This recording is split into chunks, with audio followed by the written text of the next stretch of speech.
Buenas y ojo, porque en el vídeo de hoy vamos a resolver una serie de dudas que están teniendo muchos de ustedes respecto a esta plataforma que tengo por aquí, respecto a esta Xbox portátil y por qué no decirlo respecto a las futuras videoconsolas propias que Microsoft quiera diseñar. Una tiene que ver con Game Pass, porque hay mucha gente que no sabe todavía muy bien cuál es la suscripción que más le conviene para sistemas como este, y aquí lo voy a intentar dejar lo más claro posible, y otra tiene que ver con los videojuegos propios de PlayStation. ¿Se pueden ejecutar aquí desde otros lanzadores? La respuesta rápida es sí, pero voy a comentar una serie de cosas respecto a esto, que por cierto... Quiero comentaros que ya que vamos a hablar de Game Pass y vamos a hablar de videojuegos que pertenecen a la tienda Steam, os aviso de que ambas cosas las tenéis muy baratas a través de Eneba. Si vais a compraros un sistema como este, pasaros por Eneba porque vais a ver el cielo, sobre todo si os queréis hacer nuevas bibliotecas de juegos, ya que de hecho hoy mismo se ha activado un nuevo código de descuento, el código OC8, como si fuerais a poner octubre pero se quedase en la parte principal. Lo ponéis todo junto y bueno, pues el caso es que con eso obtenéis un 8% de descuento sobre videojuegos que ya están de por sí muy baratos. Hay muchos videojuegos propios de Xbox que os valen para PC. Y luego pues también tenéis prácticamente toda la biblioteca de Steam, o sea, prácticamente un catálogo infinito de videojuegos a precios de risa. Es decir, os pasáis por Eneba, os pasáis por la descripción del vídeo y los precios que tiene ahí la tienda de Steam son absolutamente bochornosos. La cuestión es que aparecen muchos videojuegos propios de PlayStation. Algunos de ellos lo voy a mostrar en este vídeo, como es el caso del Spider-Man remasterizado. También tengo por aquí el God of War y algún que otro videojuego adicional, pero bueno, me voy a quedar con esos dos y a partir de ahí os pondré los diferentes ejemplos. Pero lo dicho, si queréis un buen descuento lo tenéis a través del link de la descripción a Eneba. Pasaros por ahí. Pero primero vamos a arrancar con Game Pass, que de hecho también lo tenéis muy barato a través del link de la descripción. ¿Qué pasa con Game Pass? Pues mirad, hay mucha gente que se está preguntando cuál es la membresía más óptima si te vas a comprar uno de estos dispositivos portátiles que hemos estado mostrando últimamente.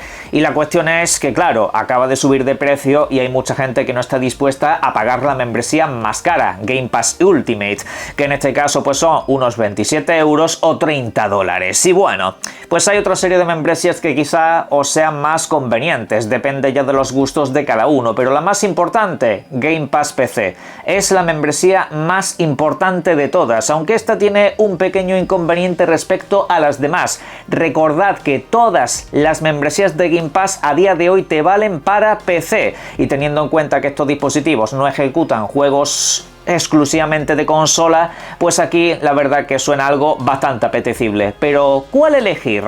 Yo en lo personal lo mantengo. Game Pass PC es de largo la mejor opción que tenéis para esta plataforma. ¿Por qué? Pues porque siguen llegando todos los videojuegos de lanzamiento día 1 y no te vale 30 dólares ni 27 euros, te vale 15. Y la verdad, sigue sonando bastante apetecible, es el precio que básicamente teníamos hasta hace nada. Y de hecho, pues al final... dispones del mayor catálogo de videojuegos posible dentro del PC, ya que, repito, no todo llega a la versión de PC, aunque hay ciertos videojuegos que son exclusivamente de Game Pass PC. Es al final pues una separación que sigue existiendo entre plataformas. Hay videojuegos que solamente llegan a videoconsola y otros que solamente llegan a PC. Pero digamos que el catálogo global de títulos que van saliendo en este servicio acaban estando disponibles en PC, con lo cual esa membresía es la más óptima. Y de hecho, si nos ponemos en agravio comparativo, realmente no perdemos gran cosa con respecto a las demás, ya que, por ejemplo, si optásemos por Game Pass Premium, realmente ahí lo único que ganaríamos sería el tema de la nube. Sí, con Game Pass Premium, al igual que con el resto de membresías, puedes acceder a la nube. Eso no sucede con Game Pass PC. Es la mayor pega que tiene esa suscripción, que no tiene la entrada a la nube. No podrías ejecutar juegos de nube.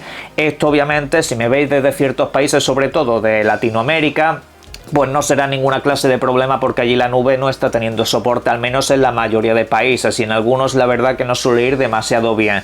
Con lo cual para vosotros pues desde luego Game Pass PC sigue siendo la mejor alternativa de largo. Ok, luego obviamente podéis disfrutar de Game Pass Ultimate, de la membresía más cara si queréis a través del PC sin ninguna clase de problema. Tendréis la nube, también tendréis los videojuegos clásicos de Ubisoft, más allá del resto de cosas que acaban de incluir, pero eso ya va en gusto de cada uno. Ok, al menos así es como yo lo veo ahora mismo.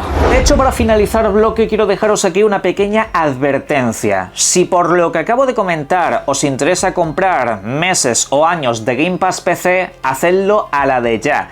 Principalmente porque creo en lo personal que esto es una membresía que acabará desapareciendo en no muy largo plazo. De hecho, yo creo que el año que viene por estas fechas Game Pass PC va a dejar de existir. No tengo información exclusiva o privada, simplemente es una intuición por todo lo que viene pasando últimamente. ¿Y en qué me baso? Me baso en que de repente todas las membresías de Game Pass te dan acceso al mundo del PC. El Game Pass Essential, el Game Pass Premium, antes no tenían acceso a PC y ahora de repente lo tienen. Y además que no han subido mucho de precio y eso me hace sospechar bastante que esto es lo que vamos a tener para PC. Tendremos las 3 membresías estrella, las de toda la vida, y Game Pass PC seguramente la releguen a su desaparición.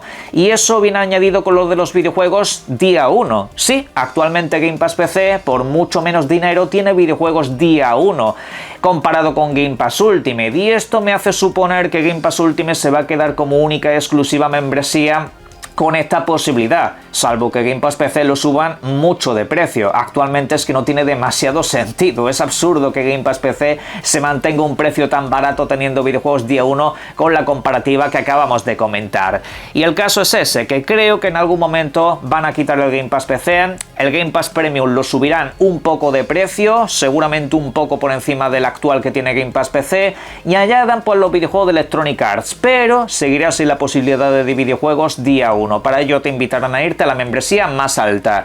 También os aviso que si contratáis ahora el Game Pass PC durante varios años, eso no os lo pueden cambiar. Me refiero, no os van a quitar de repente los videojuegos día 1 si cambian las políticas. En ese sentido, os respetarán hasta que finalice vuestra suscripción. Os lo dejo aquí como advertencia. Pero bueno, ahora vamos a ir con la máquina en sí. Vamos a ir precisamente con la posibilidad de instalar videojuegos de otras compañías rivales que en este caso no suelen llegar a Xbox, como es, por ejemplo, Sony PlayStation.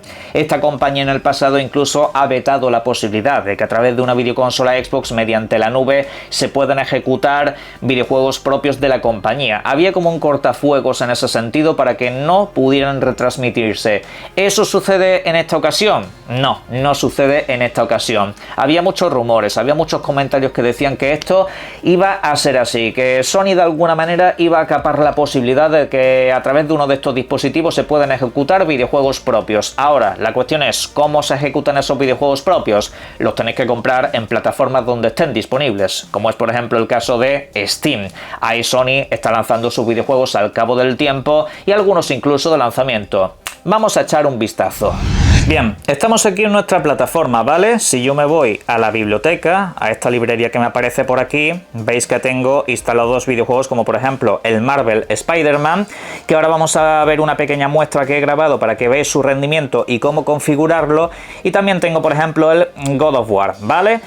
Importante, para que esto os aparezca en la aplicación de Xbox, porque veis que estamos en la aplicación propia de Microsoft, lo tenéis que tener instalado en Steam. ¿Veis estos pequeños logotipos que os salen aquí? Incluso al lado de Elden Ring. Esos son videojuegos que se van a ejecutar a través de una aplicación secundaria, que en este caso es la de la plataforma de Valve. Lo importante es que también aquí en mis aplicaciones, en la misma pestaña, cuando vayáis a configurar vuestra plataforma, lo tengáis todo instalado, al menos lo que vayáis a utilizar. En este caso Steam, como veis, está instalado, al igual que también tengo por aquí la Epic Games, ¿vale? Así como también videojuegos de Electronic Arts o de Ubisoft, también tienen sus propios lanzadores, y todo eso, cuando lo instalas en este punto, ya lo podrás ver en el panel principal. Eso es lo importante, ¿vale? Ahora, vámonos a la aplicación de Steam. Yo lo tengo configurado para que a golpe de un botón nos ponemos aquí, aunque me acaba de pegar un pequeño salto, pero bueno, ya estamos. Y lo importante es que tú en Steam tengas esos videojuegos en la biblioteca. Obviamente, te los tienes que comprar. Aquí, por ejemplo, tengo mi biblioteca, como estáis viendo. Estos son los videojuegos que tengo comprados al menos en esta cuenta. Aquí pues tenéis que instalarlos, es decir, no los tenéis que instalar desde la aplicación de Xbox, sino desde la aplicación de Steam. Una vez lo tenéis instalado ya os aparecerá en el otro lado. Tengo por aquí el Spider-Man, tengo por aquí, yo que sé, el Silent Hill 2 y bueno, todo lo que acabo de comentar. Si yo instalase cualquiera de estos videojuegos aquí, también me saldría en la aplicación de Xbox, me saldría en esta biblioteca que estáis viendo, a la cual podemos acceder simplemente a un golpe de clic. Importante, otra cosa que quiero comentar, en Steam es interesante que si vais a utilizar mucho sus videojuegos os vengáis aquí a la pestaña de abajo, a donde pone menú, y a partir de aquí entréis en parámetros para que, ¿dónde estaba esto? Se ejecute de primeras, ¿vale? Se ejecute a partir de, ¿dónde era esto? ¿Dónde era esto? Interfaz, vale, en este punto de aquí. En este punto de aquí, ejecutar Steam cuando se inicie el equipo. Tenéis que tener esta pestaña activada, ¿vale? Así cuando se inicie no tendréis que estar pues entrando en la biblioteca, dándole al videojuego, saliendo a la pantalla de que Steam se está empezando a ejecutar porque te corta un poco el rollo. Eso es lo importante. Así que a modo de resumen, lo dicho. Tenéis que tenerlos instalados en Steam y a partir de aquí ya puede empezar la ejecución de cualquiera de los videojuegos y luego pues está la cuestión de cómo configurarlo para que vaya en condiciones. En pantalla os dejo una muestra de un pequeño momento que he estado jugando al Spider-Man remasterizado a través de esta plataforma portátil. Ok, veis que me dejo caer por los edificios, caigo al vacío, luego me voy colgando con las telarañas, me voy deslizando por todas partes a toda velocidad. Y sin embargo el videojuego casi no se resiente, realmente el videojuego se sigue viendo muy bonito y el rendimiento general fluye bastante bien. Luego en algunos momentos de combates y demás, aunque la gente pueda pensar que no, es cuando más fluido suele ir, porque realmente cuando entras en combate es como que el videojuego hace ciertos trucos para omitir el rendimiento de zonas lejanas y que todo se centre en el escenario más cercano. Son cosas de los desarrolladores que en este caso creo que aplicaron muy bien, sobre todo con el paso del tiempo, pero bueno, luego veis que incluso también bajo a tierra, me muevo entre personas, me muevo entre coches y todo sigue yendo perfectamente bien, incluso con muchos elementos en pantalla moviéndose. El caso es, hay mucha gente que se cree que esto a nivel de configuración es una complicación excesivamente grande, que tiene que hacer demasiadas cosas. Os quiero comentar que realmente de prácticamente cualquier videojuego grande, de prácticamente cualquiera, podéis ver unas configuraciones recomendadas en la propia página de Asus. Sí, en la propia página de Asus te ponen unas configuraciones que ellos saben que van bien, o que la gente por lo menos les ha dado una buena aceptación. Y con ellas pues seguramente podéis jugar a todos los videojuegos sin ninguna clase de historia, aunque también tenéis que tener en cuenta una cosa, estáis jugando en portátil, es decir, la experiencia, por muy potente que sea esta plataforma o incluso la de color negro, nunca va a ser tan grande o tan fascinante como la que puedas tener en una videoconsola de sobremesa. Y aquí pues en la experiencia portátil lo que sí tienes que tener claro es que no todo eso se va a mover exactamente igual. Lo importante bajo mi punto de vista y opinión es que el videojuego fluya, que el videojuego vaya con un rendimiento óptimo y que sea una experiencia agradable. En términos generales, que no haya ninguna clase de historia, que en ese sentido, digamos, puedas tener una experiencia tranquila, que el videojuego más o menos se vea bonito y a partir de aquí, pues obviamente cada uno tiene sus tics y cada uno le da sus prioridades. Aunque esto no es tan sencillo como en videoconsola, sí que suele venir con unas configuraciones más o menos aceptables para que ya empieces a disfrutar desde el minuto 1. Pero aún así, quiero dejaros aquí una pequeña recomendación. En pantalla os dejo, por ejemplo, la configuración que he utilizado para el juego que acabáis de ver. Ok, estas configuraciones se hacen siempre desde dentro del propio juego. A ver, en el sistema operativo tú también puedes tocar cosas, sobre todo por temas de recursos y optimización y demás, pero yo entiendo que el público general no quiere meterse a temas de informática, quiere entrar en el videojuego y ya está, a partir de ahí buscarse la vida. Pues eso es lo único que tenéis que hacer, es decir, no tenéis que saliros al escritorio y hacer cosas raras. En la configuración o ajustes del propio juego. Yo, por ejemplo, en el Spider-Man, ¿qué es lo que he tocado para que el videojuego fluya de esa manera? Sobre todo las opciones gráficas. Realmente, mirad, me he metido por ejemplo en unos ajustes de calidad de texturas altos, ¿vale? Podría subirlos incluso un poco más, pero realmente siendo una pantalla de 7 pulgadas es que no me hace falta más, o sea, no voy a apreciar esa mejora en prácticamente ningún momento, casi que prefiero que fluya y el videojuego se mueve entre los 50-60 frames aproximadamente, que ha estado oscilando siempre en los momentos de más estrés. Y el punto es que sobre todo yo lo que quito es bajo las sombras. Por ejemplo, también el nivel de detalle lo pongo en muy bajo, también un poco lo que es la calidad del pelo lo pongo en bajo, y así como otras cosas de, por ejemplo, la densidad del tráfico que hay en la ciudad. Pongo un poco de menos tráfico. Realmente, si yo no os expusiera esto en pantalla, con el vistazo que acabamos de ver del juego, ni os enteraríais. Realmente es una cosa que no se acaba percibiendo, repito, porque en general habéis visto que sigue habiendo tráfico, sigue habiendo gente, sigue habiendo vida en la ciudad, y todo fluye como tiene que fluir perfectamente. O sea, no es tampoco lo más óptimo del mundo, pero dicho sea de paso, es suficientemente válido para una experiencia portátil. Eso es lo principal que tenéis que tocar. Obviamente también hay otra serie de configuraciones, como por ejemplo lo que tiene que ver con las tecnologías. Yo aplico el AMD FSR 3, lo pongo pues en equilibrado y a partir de ahí pues todo fluye guay. Obviamente si optáis por compraros la versión más potente de esta máquina, pues alguna de las cosas que he puesto en bajo, vosotros podéis ponerlo en medio o incluso en alto. Cada uno, lo dicho, puede configurar el videojuego a su gusto, y repito que todo esto se puede hacer desde dentro de los propios juegos, no tenéis que hacer tampoco ninguna locura. Y si no entendéis de estos temas, pues lo dicho, en las páginas oficiales y foros hay gente que te pone la configuración simplemente para que la leas, la pongas tal cual y a jugar como se ha dicho.